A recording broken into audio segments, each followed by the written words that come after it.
Gente, o presidente do Tribunal Superior Eleitoral, Luiz Edson Fachin, está participando de um evento agora, monitorado pela nossa produtora, a especialista em judiciário, a Gabriela Coelho, chama Encontro das Magistradas Eleitorais, debatendo a violência política de gênero. E nessa fala, o ministro Luiz Edson Fachin, enquanto a gente traz uma tarja, deixa eu trazer aqui a Renata, o Leandro e o Yuri Pita, que fica o quê? Que isso, ele ficou desesperado. Toda vez que ele está sentado, eu falo, vem pra cá, levanta, Leandro, levanta, Yuri. Olha o que disse o ministro Luiz Edson Fachin, gente, ele diz o seguinte, peço licença para expor um esclarecimento.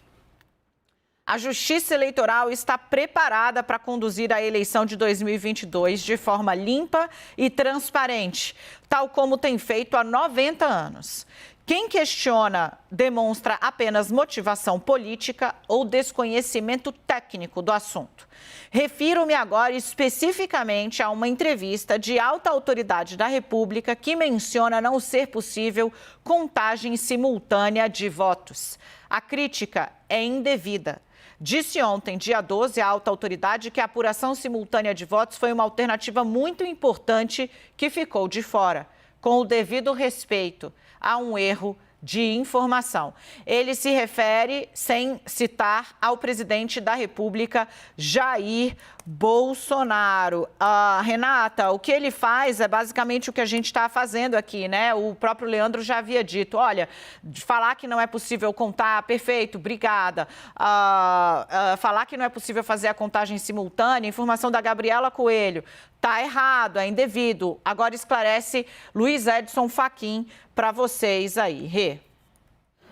Gente, o primeiro aspecto que me parece é o seguinte, a gente não vai esgotar nem tão cedo, não me parece que, né, nem até a eleição se concretizar, esse tipo de debate, porque a gente vê uma disposição dos dois lados de tratar de pequenos detalhes. E por que eu estou falando isso? Bem, a gente teve ali a troca de ofícios, né, de notas das Forças Armadas com a Justiça Eleitoral. Isso pode ser observado, primeiro, de um aspecto técnico, então você tem ali o Ministério da Defesa, que foi convidado a contribuir, expondo o que ele entende que são contribuições ou aprimoramentos, e a Justiça Eleitoral, de forma técnica, abraçando essas sugestões ou rebatendo, dizendo que é inviável. Esse é um aspecto. O outro aspecto é do ponto de vista institucional. Então, você tem as Forças Armadas, que foram convidadas, dizendo que não estão sendo prestigiadas, dizendo que é um incômodo, colocando no ar que há sim coisas a melhorar, então a gente teria ali algum tipo de insegurança.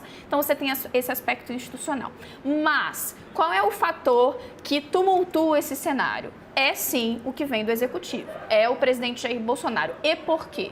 Porque com muita frequência o presidente pinça questões que foram colocadas ou sugestões que alguém deu e que não para de pé e inclui nas suas falas, sem o devido cuidado, e essa é a palavra, em trazer o contexto todo e a ligação com a contagem ou com o funcionamento adequado do nosso sistema de votação.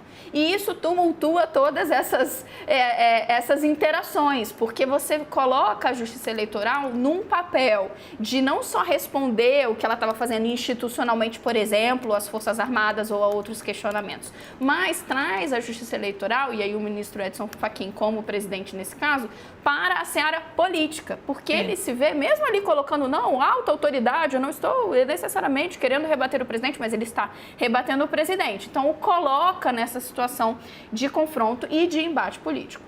Ô, Yuri, Fachin, ele não cita Bolsonaro, mas ele não há dúvida de que é do presidente que ele está falando, porque ele coloca a data e fala ali da declaração dada por Bolsonaro nos Estados Unidos. E aí quem questiona demonstra apenas motivação política ou desconhecimento técnico do assunto. A crítica é indevida, com devido respeito a um erro de informação. O ministro fala, olha, isso não existe, como diria o padre Quevedo, né? De uma maneira polida, mas rebate diretamente o presidente da República. Mais uma vez, né? Bolsonaro fala, não tem apuração simultânea, tem contagem pública de votos. Gente, é isso, existe, tá aí. E faz eco com aquela história de sala secreta, que também já foi desmentida, de que não existe nenhum tipo de sala secreta para a contagem dos votos. No fundo, de novo, quer dizer, fica muito nítido que este debate tem muito mais do que fundamento técnico ou motivação técnica, justamente provocar um debate público, fazer com que seja um debate de um problema que não existia, que nunca existiu. Os procedimentos técnicos para aprimoramento do sistema, sim, sempre existiram e sempre foram conduzidos de forma técnica.